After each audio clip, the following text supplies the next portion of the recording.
How's it going, Grunts?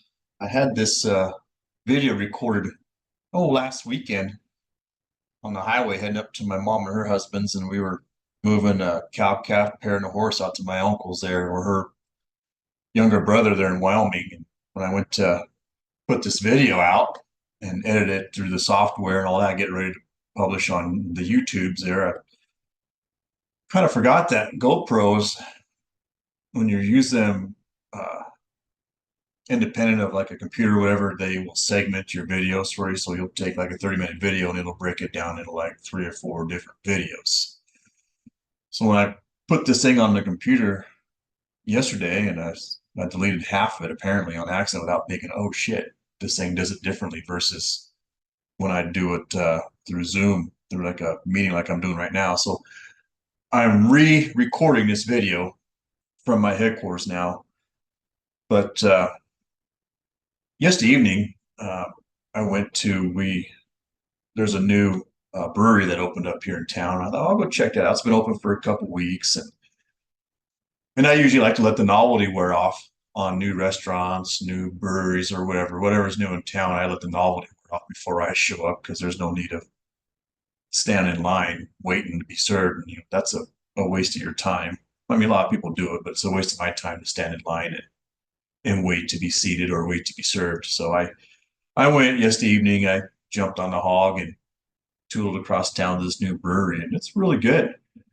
And you know, I know a lot of people probably think I'm on this fat kick, but it seems like everywhere I go, and a lot of you people probably agree with me that we have a lot of fat people around, and it's just not my area, but it's everywhere. I've been to a lot of places, and I mean, there's fat people everywhere. And I remember listening to a Joe Rogan podcast. He was interviewing a pair of dietitians, and they were informing him that probably a good 60 to almost 70% of the United States population is either fat or obese. And that means there's only 30% of us, myself included, that is well within my body weight, my BMI, my body mass index. And so, and I've always known that number was kind of there, but when you can get multiple sources indicating that this is what's going on, and like I said, guys, people don't have shame anymore. It used to feel ashamed if you're overweight or fat. I mean, people used to get picked on for that. And so now it's like nobody gives a shit how they look. They just kind of, and that's both men and women. That's just not picking on one or the other. That's just a population between men and women and children in general. That's where the number is derived from the population as a whole. So around 60 to 70% of the population of the United States is fat or obese. How crazy is that? Who'd have thought we'd ever see that day, right? But anyway, I want to talk about what I was addressing in the previous video I recorded that I'm now re-recording is I want to talk about women pricing themselves out of the sexual marketplace. And why is this an interesting topic, you ask? Well, here it is. I mean, there are a lot of things that price women out of the sexual marketplace. And before I continue on with my conversation, women will come back and say, well, guys are doing the same thing. Well, I know that. I understand that. Both sexes are guilty of not being worthy of each other, so to speak. But again, as a man coming from the male perspective, I'm addressing the fellow grunts and kind of letting them know and informing them of the situation at hand or the topic at hand. And so, um, if you've ever read Rich Cooper's book called The Unplugged Alpha, there's a chapter in there pertaining to red flags. Now, you can look at every red flag in that chapter, and it's essentially is a negative cost towards women. Okay, but I'm only going to address a few of them, and ones that stand out that will stand out to most of us right away. And they're more, to me, they're more social economic, meaning they're both social and economic. And so, and it's back when I talked about fat people. That's also a negative cost. That's a cost endured um, for part of pricing yourselves, and that's like I said, both men and women for pricing themselves out of the sexual marketplace. If you're fat, you have no business being on a dating app. You have no business out there trying to date if you're going to be a fat, disgusting pig. Okay. That's one of the costs. But we're going to break it down a little bit further. And so, and from my experience and from other guys' experience out there, they're experiencing different things, seeing how women are behaving differently. And as you're all well aware, that women don't really care for you guys that much. So they're really not doing anything to get you guys interested in them. So as we look at society now, women are functioning essentially as defective men. And so let's talk about financial. Let's talk about the financial aspect, the financial costs. I've said this before, Grunts, that um, men and women look for different things in each other. And when I talk about the financial aspect as a cost, you look at women now, they're going to college in record numbers, they're entering the workforce in record numbers. And this kind of started with Gen X, essentially. Their mothers, the boomer daughter or the boomer mothers are telling their Gen X daughters to not rely on men. But what you don't understand is the economy over the years has changed significantly. I mean, you're looking at record inflation year over year, regardless of how low they say it is now. Everything, the price of everything goes up every year. Year over year, things get more expensive. Housing, groceries, fuel, utilities, rent, everything, interest rates are up. Everything is just on a steady incline up. And so when women are out there in the workforce, the one thing they don't realize is as they're climbing the corporate ladder, the higher they go, the more money they're making. So as they enter into that six-digit, or I guess it really doesn't matter for a woman, the more money she makes, the smaller her dating pool becomes. Okay.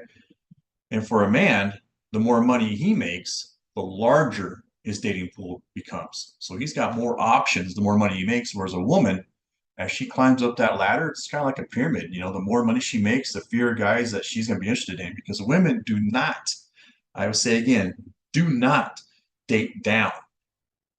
Women will date across, but preferably up.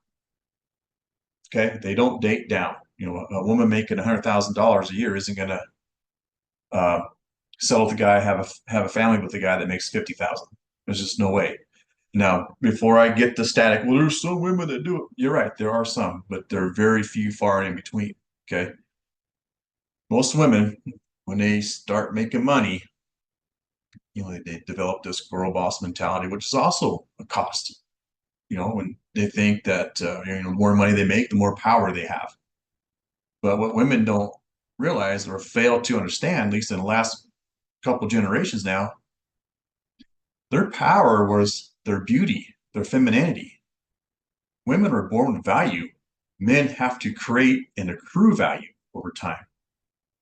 So women have forgot about the value that God gave them is their beauty, their femininity. They think by going to college, getting all these bullshit degrees, and then start climbing the corporate ladder, they're increasing their value. In reality, guys don't care about the number of degrees they have or how important of a job they have. It don't matter to guys. All men want is a woman to be feminine, beautiful, sexually available. I mean, men, we're simple creatures. Okay. So the financial side of it or the success side of it is a factor that limits women in succeeding in the social marketplace. Like I said, the more money she makes, the less options she has. And when she gets to the top, she's realizing, looking out, well, wait a minute, where are all the guys at? Where are the guys at? Because she's not going to date Joe the plumber. She's not going to date Eric the electrician. She's not going to date the truck driver, the mechanic. Those guys are supposedly below her. That's how she sees it. She uses her wealth as part of her status, as part of her power, instead of going back on her femininity, her beauty. Okay. And then let's touch on, I touched on fat people, but let's get a little more in detail with that. Being obese, being fat or obese is a cost. that pushes you out of the sexual marketplace. And that goes same for men and women. I'm not just gonna pick on the girls on this one. I see fat guys all the time along with fat women. I seen it last night. I seen guys come in there and they got these big old pot bellies, they're flat chested, and then they call it a beer gut essentially. So if you're a heavy drinker, you know what I'm talking about. These guys come in there, they're flat chested, but they got this gut that protrudes out.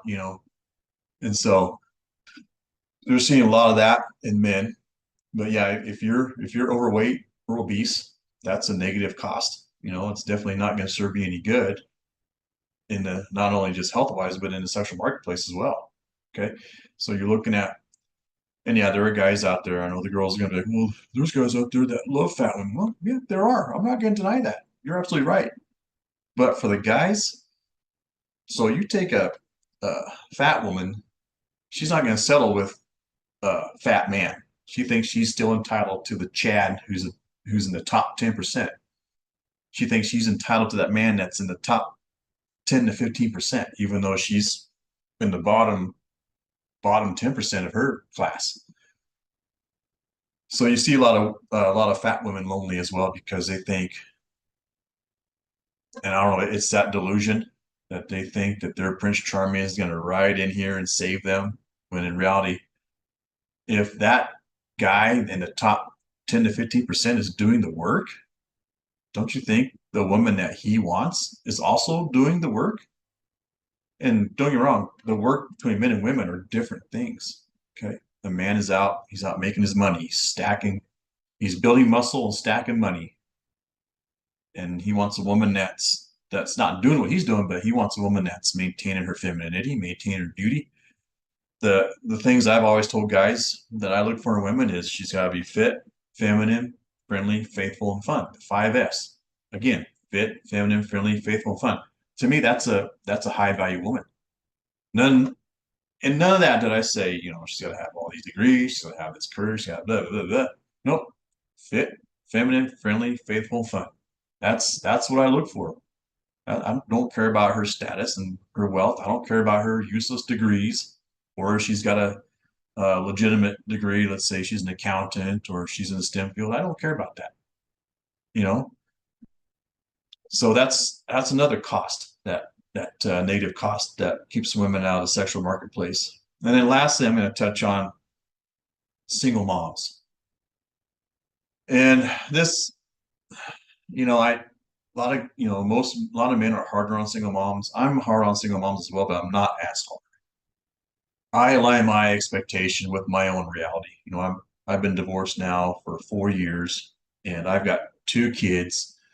Um, the youngest one is 17, a senior in high school. Okay, so I'm essentially a single dad, even though my son chooses to live with his mom full time, but I'm still a single dad. And so if I was ever to go out, if I ever got single again, or the girlfriend and I don't work out, I do disclose, and I would disclose that I do have kids, because I'm not going to blindside a woman with, oh, hey, she, we're things are going great. And, oh, hey, by the way, I have a kid. I'm not going to spring that on somebody. Just like I would expect a woman, like when I met the GF, we both expressed that we both have children. Our kids are around the same age, and so that's why it works with us. She didn't want to date a guy that had younger kids than hers, and I didn't want to date a woman that had younger kids than mine. I mean, I would go probably a couple of years younger. They'd have to at least be teenagers, but I would not be wanting to date a woman that's got elementary age children. That's not going to happen. So I align my expectations with my own reality. Okay. And some guys, oh, I've never dated a single mom. That again, that's your choice. But don't expect that woman to sit there and say that, you don't want to date a single mom if you've got kids. So if she comes back and says, well, I don't date single dads. Don't get all butthurt when she says that. So single moms, and when you look at now, about 35 to 40% of the American households now are run by single moms. So when you're my age, I'm 47 years old. So when you're in the realm of, let's say, um, oh, I will say most women are typically done having kids by 30, 32. So anywhere from about 32 up to older, you can expect women to have kids in tow. Um, it gets better the older they are because you expect that woman to have her kids raised and grown up by the time she's at least 45-ish. Yeah, I'm 47. I still got one at home as a senior, but still on average, in general, most people are done raising their kids by the time they're about 45. So after that, women become childless again, unless they do date a single father that's got younger kids, well, then that's on them. But you can almost expect right now the current rate of single mom households is around 40% in the United States. So there's a good chance that you're going to meet a single mom out there and she's going to have kids in tow. That's like I said, for me, it's a cost, but like I said, I align my own reality to the expectation. Okay. I'm not going to sit there and say, I won't date a single mom. I'll date a single mom, but here's the requirement for me to do that. She can't have kids a year or two younger than my own. Okay. So I don't want some 25-year-old woman chasing me around and she's got a couple of kids that are not even school age yet. That won't fly with me. Um, so that's for a lot of guys, that will be a cost towards women. That'd be a negative cost towards women in the sexual marketplace. And then, if we want to add a few extras that, just general behavior. And like I said, these three things you're gonna learn right away in like the first date. Okay. A lot of things that you guys will talk about on the first date is, what do you do for a living? What do you do for fun? Um, I've never asked women, oh, do you have a college degree? Nowadays I just assume you got a high school, at least have a high school diploma and maybe some post secondary education, maybe an associate's degree or maybe a certificate in something. A lot of our registered nurses around here are getting their RNs on 2-year education. So that's stuff to think about. But at least those three things you're going to learn right off the bat, whether she's got a kid, and really those things you're going to learn before the first date. Does she have kids? Does she is she weight or obese? And that's usually the obesity. I'm going to tell you now is going to be the one thing you're going to learn on the first date. Because it doesn't matter what picture she puts on her dating profile, she can dress up to make it look like she's an angel, and until you meet her and you're like, holy fuck, what the hell? So I've heard stories, guys. I have heard stories. And so that's why I pass this on to you. But two of those three things you're going to learn just in conversating back and forth on a dating app. Okay. Third thing, like the weight problem, you're going to see that right away because a woman cannot hide her weight in person like she can on a dating profile. And then if you want to pick on a few others, there are some things that would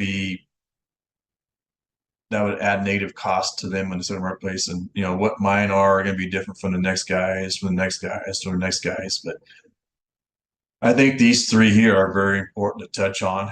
And that's because these are things you're going to learn right away. Um, Other behaviors you're going to learn as you continue to date this gal. Okay. She's not going to flat out tell you, I'm an alcoholic or I'm a heavy smoker or I'm addicted to meth, or she's not going to say those things. These are things you're going to encounter as you're dating. Another thing too would be debt. She's got high student loan debt. She's got high consumer credit card debt or whatever. She's maxed out in debt.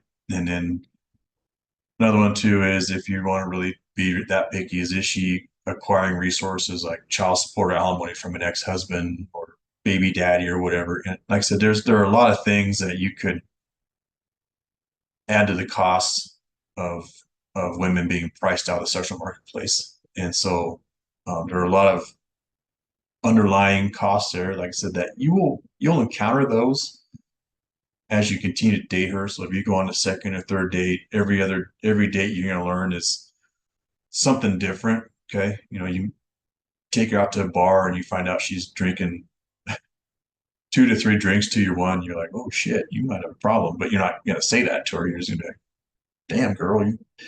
And so it's something that's a behavior you'll start watching.